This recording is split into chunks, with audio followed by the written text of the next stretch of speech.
On ne parle que de ça, la réforme territoriale voulue par François Hollande va faire baisser le nombre de régions en France métropolitaine de 22 à 14. Et du coup, quel impact va avoir cette réforme territoriale sur le concours Miss France? Sylvie Tellier, bonjour. Bonjour. Je rappelle que vous êtes la directrice générale de la société Miss France. Alors, la cérémonie et la soirée Miss France en décembre, ça va du coup être beaucoup plus court et ça durera certainement moins longtemps s'il y a beaucoup moins de Miss en lice. Non, ça ne sera pas plus court, ça ne durera pas moins longtemps. Déjà, tout simplement parce que nous, notre calendrier 2014, il est déjà fixé. Les candidates ont déjà été élues au niveau départemental. Les élections régionales commencent dès la semaine prochaine par l'élection de Miss Alsace et puis Miss Tahiti. Donc, il y aura bien cette année 33 finalistes au concours de Miss France 2015 en décembre. Donc, pour ce qui est de décembre 2014, rien ne bouge. change. Voilà. En revanche, quand cette réforme sera actée, est-ce que vous avez déjà en tête ce à quoi va ressembler le concours ? Alors, nous, on n'était déjà pas calés sur le découpage administratif actuel, puisqu'il y a 22 régions en France, enfin en France métropolitaine, et nous avons 26 Miss métropolitaines, plus les Miss Outre-mer. Nous avons 33 finalistes. Donc, après, je pense qu'il ne faut pas faire d'amalgame. Vous avez d'un certain côté l'identité régionale, qui est propre à la France, qui est importante, qu'on aime et qu'on défend parce qu'on est français et qu'on est un peu chauvin parfois. Et puis, il y a cette réforme administrative, en tout cas cette hypothétique réforme administrative, qui tend à diminuer le nombre de régions, qui sera peut-être pour nous, effectivement, l'occasion de réfléchir, d'en parler avec nos délégués régionaux. On pourra faire évoluer le nombre de candidates, mais pas dans l'immédiat. Et puis on verra le temps que ça passe déjà à l'Assemblée nationale, enfin au Sénat, puis à l'Assemblée nationale. Je pense que de toute façon, la réforme ne sera pas actée avant la fin de l'année. Donc on a un petit peu de temps d'y réfléchir. Alors ce nombre de candidates dont vous parlez, en fait, on s'aperçoit que depuis un certain nombre d'années, il a beaucoup fluctué. En 2000, on était à 46 candidates. Depuis 2010, on est à 47. 33. Moi, à l'époque, quand j'ai été élue, il y a 14 ans, on était 47. Et là, on est passé depuis 2010 à 33. Oui. Est-ce que vous pourriez envisager quand même qu'on passe à 14 candidates et qu'on réduise ce nombre-là? Non, je pense pas. Non, tout simplement parce que... Pas à 14 d'ailleurs, mais à un nombre restreint par rapport à... On aime bien le chiffre 33, ça marche, ça fonctionne bien. Et puis, on pourra le faire évoluer peut-être un petit peu en nombre inférieur ou supérieur, mais passer à 14 candidats, je pense pas. Non, c'est pas en projet. Enfin, 14, ça serait un peu bas, effectivement. Et puis on aura le problème de nom. Moi, j'ai lu beaucoup de choses sur Twitter et des gens qui m'ont fait beaucoup rire, parce qu'il y a beaucoup de réactions depuis lundi. Et il y a une personne très justement qui dit, mais imaginez, Miss Poitou, Charente, Centre, Limousin, il va falloir faire 2 tours à l'écharpe, c'est pas possible, ça tient pas. On imagine qu'ils changeront les noms, effectivement, de ces nouvelles régions. Je voulais voir avec vous, parce qu'on reproche souvent au concours Miss France de manquer de modernité, d'avoir un côté un peu ringard. C'est ceux qui regardent plus l'émission depuis au moins 10 ans. Vous pourriez imaginer que ce concours ne tienne plus compte de cette identité régionale des Miss, mais mettre en avant leur talent singulier ou personnel ou individuel, un talent dans la chanson, un talent dans le sport, et qu'on oublie totalement l'identité régionale. Il faut déjà en avoir un, c'est pas évident. Tout le monde n'a pas un talent particulier. Et puis je pense que ce qui fait la force du concours, c'est justement l'identité régionale. Une jeune femme qui vient de Rhône-Alpes, qui vient du Lyonnais, qui vient de Bourgogne, ça fait partie de sa culture. Parler de sa région, c'est important. C'est pour ça que dans l'élection de Miss France, je ne sais pas si vous savez, mais on fait défiler les Miss en costume traditionnels, folkloriques, historiques, pour justement mettre l'accent sur cette France qu'on aime, et avec ses pluralités de traditions, sa gastronomie, son folklore, et c'est pas pour ça qu'on est ringard. Au contraire, on est dans la modernité, mais on aime notre pays.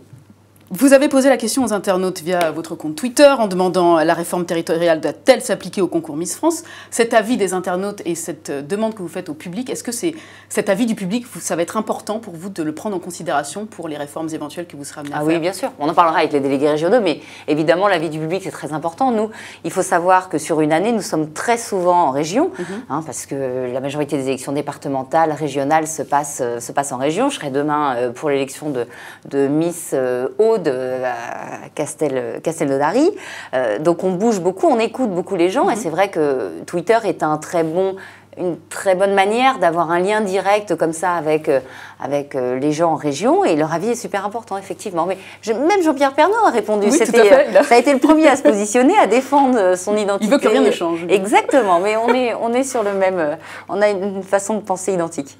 Alors vous dites que le concours Miss France privilégie davantage l'identité régionale au découpage administratif. Cette identité régionale, pour vous qui êtes souvent sur le terrain, qui êtes au contact des Français, c'est quelque chose qui est important, que les gens réclament? Oui, surtout aujourd'hui. Surtout aujourd'hui, beaucoup plus qu'avant. Je trouve que depuis quelques années, il y a un retour. Il y a un retour, les gens sont très attachés à leur identité régionale. Il ne faut pas faire d'amalgame entre identité régionale et ringardise. On a souvent entendu dans le concours Miss France, ah oui, c'est ringard parce qu'elle va à la fête gastronomique.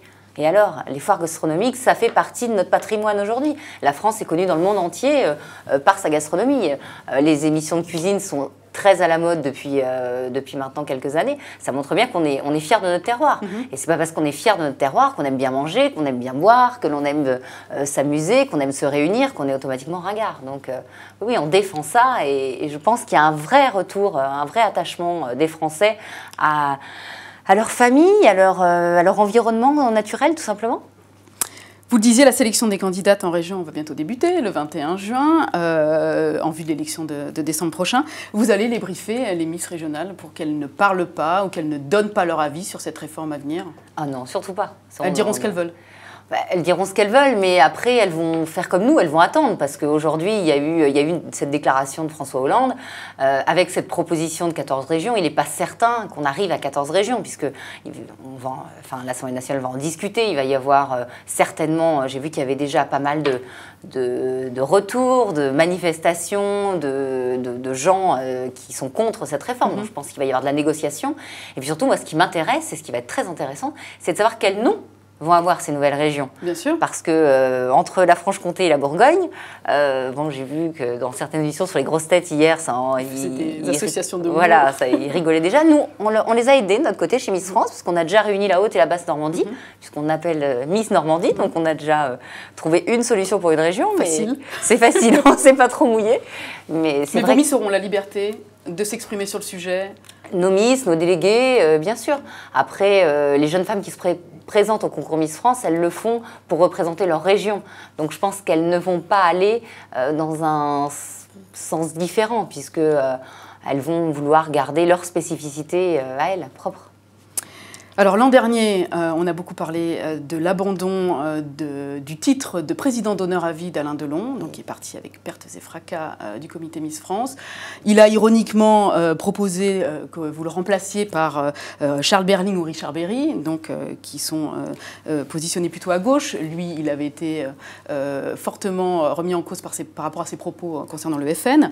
Alors, qui le remplacera à la prochaine édition? Est-ce que vous avez déjà un nom? L'année dernière, on l'a remplacé par Garou, qui a été un super président de jury, vraiment, qui a très bien joué son rôle et qui est un homme très classe, qui, je pense, a pris sa fonction à cœur. Pour cette année, c'est pas encore défini. C'est plus des fonctions à vie. C'est plus des fonctions à vie. Mais en fait, chaque année, vous changerez. La fonction à vie avait été créée uniquement pour M. Delon. Voilà. C'est lui qui l'avait demandé. Il avait demandé à être nommé président ad vitam. Donc il le reste. Donc il le reste. C'est-à-dire que personne ne prendra sa place. Personne ne prendra sa place. Mais personne ne peut remplacer Alain Delon, on le sait bien. Voilà. Donc pour décembre prochain, vous n'avez pas encore le nom? Non, on sait vous l'avez, mais vous ne voulez pas le dire. Exactement. On sait où ça va se passer. Ça se passera à Orléans, oui. Voilà, puisque c'est le pays de Flora Coquerel. Elle est issue de la région centre et spécifiquement de cette région de l'Orléanais, puisqu'on parle des anciennes provinces. Sûr. Et le président du jury, il sera annoncé en fin d'année, au mois d'octobre, au mois de novembre, un petit peu avant l'élection. Très bien. Merci Sylvie Tellier d'être venue au Figaro répondre à nos questions. Et nous, on se retrouve très vite sur le Figaro TV. Merci.